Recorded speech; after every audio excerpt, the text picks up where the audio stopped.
Hello and नमस्कार दोस्तों। आज की डेट है 6 मार्च 2024 और हम यहाँ पे प्रीलिम्स पर्सपेक्टिव से जो भी इम्पोर्टेंट आर्टिकल होता है उसको डिस्कस करते हैं। बहुत सारे अलग न्यूज़पेपर्स से, PIB हो गया और डिफरेंट कोचिंग इंस्टीट्यूट से, जिससे कोई भी प्रीलिम्स से रिलेटेड जो भी आर्टिकल्स हैं वो छूटे ना हमारा। अब प्रीलिम्स एकदम सिर पे आ चुका है तो आपकी तैयारी भी एकदम ज़ोरदार होनी चाहिए। तो बिना टाइम वेस्ट करते हुए हम स्टार्ट करते हैं हमारे पहले आर्टिकल से, जो कि है इंडिया में पहला नेशनल डॉल्फिन रिसर्च सेंटर खुला है। कहाँ पे? पटना में। ये एशिया में पहला है, यानी कि सिर्फ देश का ही नहीं, एशिया में भी पहला है। यहाँ पे साइंटिस्ट और रिसर्चर्स जो है स्टडी करेंगे गैंजेटिक डॉल्फिन को, जिससे उनके कंजर्वेशन को बढ़ाया जा सके।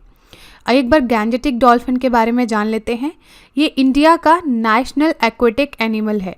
ये इम्पॉर्टेंट है गैंजेटिक डॉल्फिन, क्योंकि UPSC ने काफ़ी बार प्रीलिम्स में इससे क्वेश्चन पूछी है। फ्रेश वाटर डॉल्फिन स्पीशीज़ है ये। और डिस्ट्रीब्यूशन की अगर हम बात करें तो ये गैंजेस, ब्रह्मपुत्र, मेघना यहाँ पे पाए जाते हैं। कर्णफुली संगू रिवर यानी कि नेपाल, इंडिया, बांग्लादेश यहाँ पे पाए जाते हैं। तो इनकी डिस्ट्रीब्यूशन ज़रूर याद रखना, क्योंकि कई बार क्या होता है ना, UPSC किसी और रिवर का नाम ले देगी और आपको लगेगा सही है, लेकिन ये सही नहीं होता है। प्रोटेक्शन स्टेटस की बात करें तो IUCN ने इसको एंडेंजर्ड घोषित किया है। वाइल्ड लाइफ प्रोटेक्शन एक्ट 1972 में ये शेड्यूल 1 में आता है। और convention on international trade in endangered species यानी कि साइट्स में भी ये अपेंडिक्स 1 में आता है। यहाँ पे इसकी फ़ोटो है, ये देख सकते हो आप। ये जो होती है ना आपकी डॉल्फिन्स, इनके घर के नाम, यानी कि इनको लोकली सुसु बुलाते हैं, क्योंकि इनकी जो नॉइस होती है वो ऐसे लेती हैं, मतलब जब ब्रीथ करती हैं ना तो ये सू सू करके कुछ आवाज़ निकलती है। ये अंधी होती हैं और इको लोकेशन से अपने हंट करती हैं अपने फूड को, यानी कि अल्ट्रासोनिक साउंड निकालती हैं, जिसकी वजह से जो फिश होती हैं वो ऊपर आती हैं, यानी कि वो उचकने लगती हैं, जंप करने लगती हैं और वो अपना शिकार कर पाती हैं। और ये वैसे तो अकेली पाई जाती है या फिर इनका ग्रुप जो होता है बहुत छोटा होता है और मदर के साथ उनका बच्चा जो है ट्रैवल करता है। फीमेल काफ़ी बड़ी होती हैं मेल्स के मुताबिक और 2 और 3 साल में एक ही बच्चे को ये जन्म देती हैं। तो आप समझ सकते हो कि इनकी जो पॉपुलेशन है बहुत तेज़ी से नहीं बढ़ती है। बहुत सारे कंजर्वेशन इनिशिएटिव्स भी लिए गए हैं, जैसे प्रोजेक्ट डॉल्फिन जो कि 2021 में लॉन्च हुआ था। और बहुत सारे हैबिटेट हैं जो कि नोटिफाई किए गए हैं प्रोटेक्टेड एरियाज़। कौन सा हो गया? विक्रमशिला डॉल्फिन सेंचुरी बिहार में है। 5 अक्टूबर को नेशनल डॉल्फिन डे भी डिक्लेयर कर दिया गया है। एक कॉम्प्रिहेंसिव एक्शन प्लान भी है इनको बचाने के लिए, और global declaration for river dolphin भी एक लॉन्च हुआ था। तो ये था गैंजेटिक डॉल्फिन के बारे में आर्टिकल। हमारा नेक्स्ट आर्टिकल है कंज्यूमर अफेयर्स की जो मिनिस्ट्री है, उन्होंने किसान उपज निधि को लॉन्च किया है। यह एक डिजिटल गेटवे इनिशिएटिव है। किसके द्वारा? Warehousing development and regulatory authority. Warehousing जैसे नाम कह रहा है, इसमें क्या होगा, मान लो किसान है, किसान ने अपना जो अनाज है वो वेयर हाउस में रखा, सरकारी वेयर हाउस में रखा। तो ये जो रखा हुआ सामान है उसकी एक रिसिप्ट किसान को दी जाएगी, वो चाहे इलेक्ट्रॉनिक हो या फिर बना के दी गई हो। तो ये रिसिप्ट जो है किसान बैंक को दिखा सकता है और बैंक उसको लोन दे सकता है कि बैंक को कोलेट्रल की जगह ये अनाज का रख के, यानी कि किसान बोलेगा कि भैया हमें लोन चाहिए है, तो जब बैंक बोलेगा तुम गिरवी क्या रखने आए हो, तो ये बोलेगा किसान कि ये लो रिसिप्ट है मेरा अनाज जो है यहाँ पे वेयर हाउस में रखा है, तो मैं इसके अगेंस्ट जो है लोन ले रहा हूँ। तो इससे क्या हो जाएगा कि लोन लेना काफ़ी आसान हो जाएगा। ठीक है, ये ही एम है इस किसान उपज निधि का।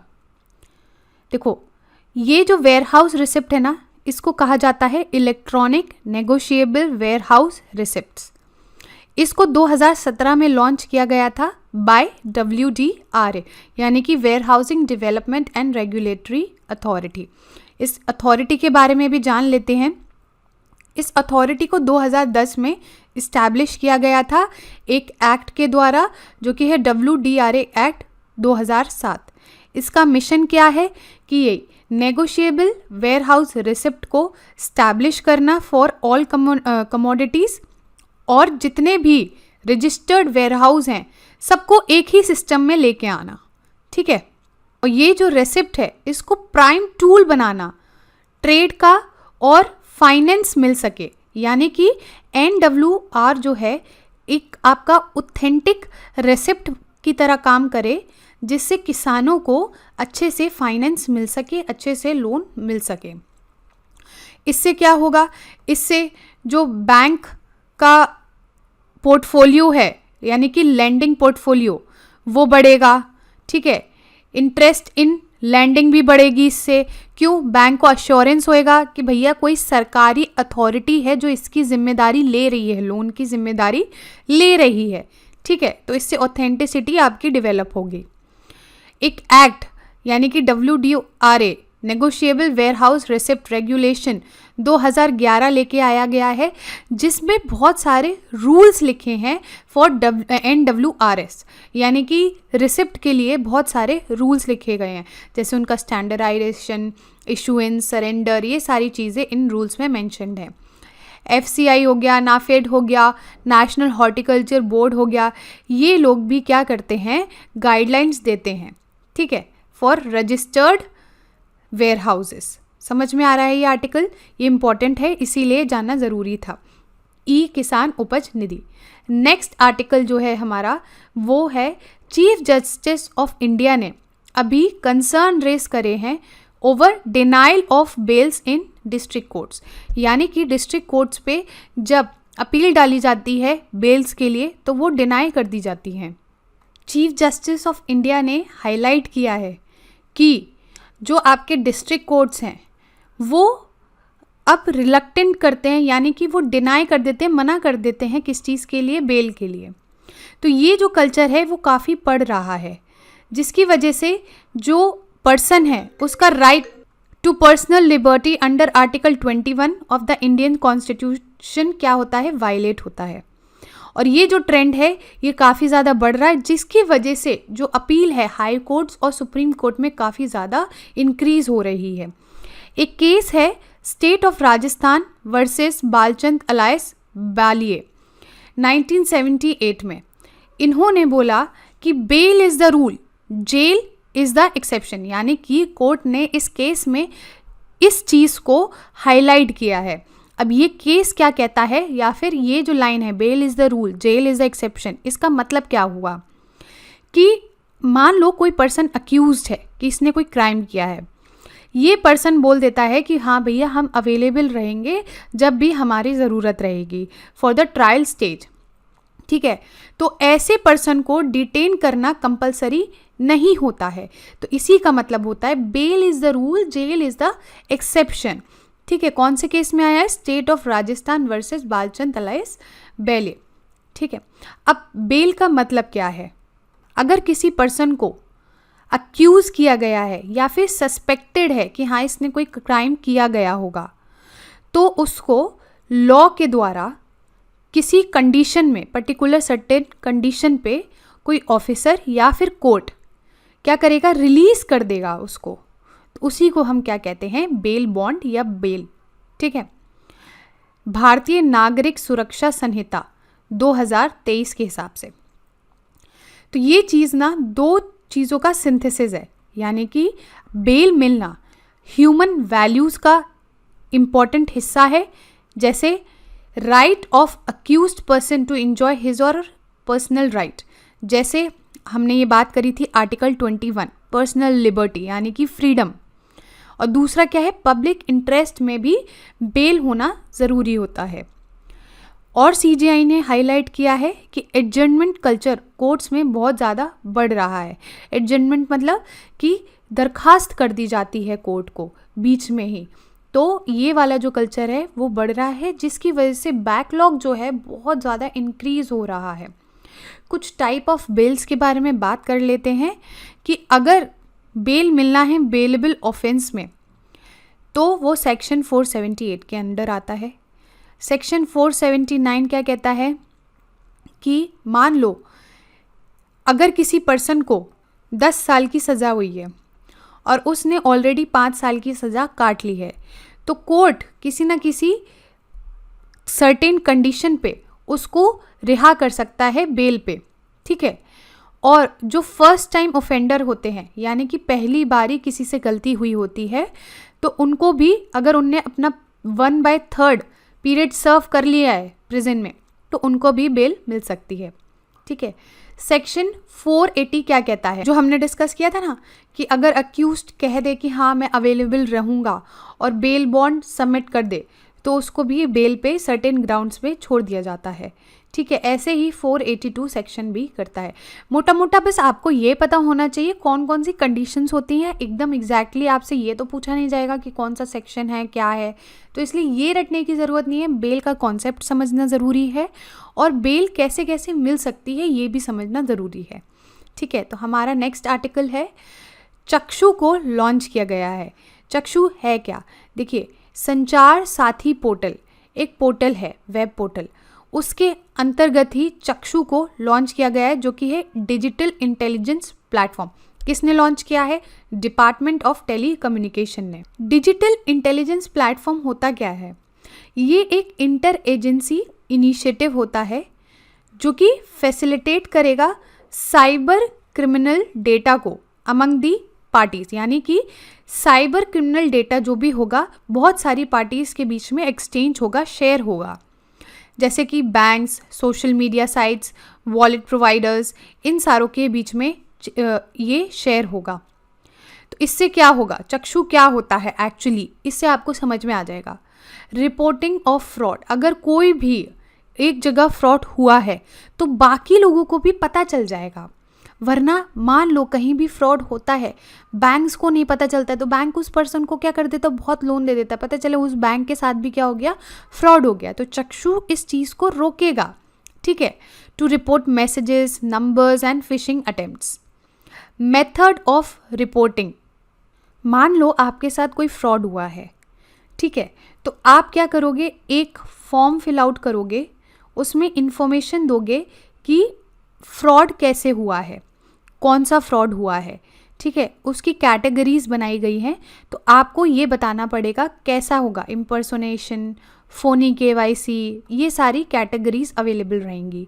फिर इसको या तो SMS के थ्रू भेजना है या कॉल या व्हाट्सएप, ठीक है। ये कहाँ पे मिलेगा, चक्षु पे, चक्षु विंडो ऑन दी संचार साथी पोर्टल, ये काफ़ी इंपॉर्टेंट है, ठीक है। अब बात कर लेते हैं संचार साथी पोर्टल के बारे में। ये गवर्नमेंट एक्टिविटीज़ को के बारे में अवेयरनेस रेज करता है और कस्टमर की सिक्योरिटी को स्ट्रेंथन करेगा और एम्पावर करेगा कस्टमर्स को। इसको 2023 में ही लॉन्च किया गया है by department of telecommunication, यानी कि मिनिस्ट्री ऑफ कम्युनिकेशन के थ्रू। जैसे आपके फ़ोन खो जाते हैं या फिर चोरी हो जाते हैं, है ना, तो आप कहीं ना कहीं रिपोर्ट करते हो और फिर उसको ब्लॉक करवाते हो, तो ये ही चीज़ यहाँ पे होती है इस पोर्टल के थ्रू। हमारा नेक्स्ट आर्टिकल है वोल्केनिक विंटर से रिलेटेड। देखो, वोल्केनो जब इरप्ट होता है ना, तो बहुत सारा मैग्मा बाहर आता है और बहुत सारा एशेस आता है। लेकिन मान लो वोल्केनो फटा और भयंकर इरप्शन हुआ, सुपर इरप्शन हुआ, तो ये सुपर इरप्शन क्या करता है, जो एशेस होते हैं ना, उसका एक टाइप का अम्ब्रेला बना देता है हमारे एटमॉस्फेयर में, यानी कि ट्रोपोस्फियर और स्ट्रेटोस्फियर के बीच में। तो इससे क्या होता है ना, जो सनलाइट होती है वो रिफ्लेक्ट हो जाती है वापस, और धूप नहीं आ पाती तो गर्मी भी नहीं हो पाती। इसके कारण जो क्लाइमेट होता है तो थोड़ा सा ठंडा हो जाता है। तो पहले जो है एस्टिमेशन लगाया गया था कि टेम्परेचर इसके कारण, सुपर इरप्शन के कारण, करीब करीब 8 डिग्री या 4 डिग्री से 8 डिग्री की रेंज में कम हो जाएगा। तो ये उनको लगा साइंटिस्ट को कि ये तो अच्छी चीज़ है ना। लेकिन अब एक कोई एडवांस्ड कंप्यूटर मॉडल बनाया गया जिसमें पता चला कि नहीं भैया 4 से 8 डिग्री टेम्परेचर कम नहीं होगा, 1.5 डिग्री टेम्परेचर कम होगा सिर्फ, जिसकी वजह से आपका जो कूलिंग इफ़ेक्ट है वो ज़्यादा नहीं रहेगा। ठीक है, तो ये ही होता है आपका वॉल्केनिक विंटर, यानी कि क्लाइमेटिक कूलिंग इफ़ेक्ट। ये जो लार्ज स्केल वॉल्केनिक इरप्शंस होते हैं उनके कारण होता है। और पहले लगाया गया कि 2 से 8 डिग्री के बीच में टेम्परेचर कम होगा, लेकिन अब पता चला है कि नहीं, सिर्फ 1.5 डिग्री यानी कि मैक्सिमम 1.5 डिग्री तक ही टेम्परेचर कम होगा। ठीक है, और ये जो एशेज़ वगैरह है ना, ये 2 साल तक रहते हैं हवा में, जिसकी वजह से ग्लोबल कूलिंग होता है। तो साइंटिस्ट को लग रहा है कि भैया ग्लोबल वार्मिंग हो रही है, तो अगर बहुत सारे ऐसे सुपर इरप्शंस हो जाएं तो इसके कारण क्या होगा, ग्लोबल कूलिंग होगी। लेकिन एक बात है कि इतने सारे बड़े वॉल्केनोस तो होते ही नहीं है, और ये चांस की बात होती है जब सुपर आपका इरप्शन होता है, यानी कि super eruption is not casual, ये बहुत रेयर होता है। तो ये जो एशेज़ आपके ट्रोपोस्फेयर और स्ट्रेटोस्फेयर के बीच में होते हैं ना, ये धीरे धीरे मिक्स होने लगते हैं और पानी के साथ क्या होते हैं, वॉश डाउन हो जाते हैं, यानी कि इनकी जो लाइफ होती है हवा में 2 साल करीब करीब रहती है। ठीक है, तो इसमें और भी चैलेंजेस हैं। क्या चैलेंजेस हैं, जैसे बहुत लंबे टाइम तक अगर एक ठंडी आपकी अम्ब्रेला सी कुछ रही शील्ड, तो उससे क्या होगा, क्रॉप्स जो हैं आपके इफ़ेक्ट होने लगेंगे। क्यों, क्रॉप्स को तो चाहिए है ना आपको, कि धूप चाहिए है, पानी चाहिए, सब चाहिए है, तो इस कारण जो क्रॉप्स होंगे वो आपके इफ़ेक्ट होने लगेंगे। हमने एक कॉन्सेप्ट पढ़ा था कुछ दिन पहले, स्ट्रैटोस्फेरिक एरोजोल्स इंजेक्शंस। इसमें क्या कर रहे थे हम, कुछ सल्फर डाइऑक्साइड टाइप के कुछ फाइनली पाउडर जो पार्टिकल्स हैं वो स्ट्रैटोस्फियर में रिलीज़ करवा रहे थे, जो चमकदार होते हैं, जो रिफ्लेक्ट करते हैं। तो धूप जब आती है, इन पे पड़ती है, तो ये रिफ्लेक्ट हो जाती है, जिसकी वजह से जो अर्थ का टेम्परेचर है वो थोड़ा थोड़ा कूल होने लगता है ना। इसको ग्लोबल वार्मिंग के संदर्भ में देखना। ठीक है, अब ये जब ठंडा होने लगे तो ऑब्वियसली बात है जो टेम्परेचर इतनी तेज़ी से बढ़ रहा है वो नहीं बढ़ पाएगा। तो बस इसी संदर्भ में वॉल्केनिक विंटर जो है साइंटिस्ट सोच रहे हैं, लेकिन ये पॉसिबल होता नहीं, क्योंकि बहुत बड़ा सुपर इरप्शन जो है बहुत ही रेयर होता है। तो ये था आज का हमारा discussion. Thank you very much for the discussion.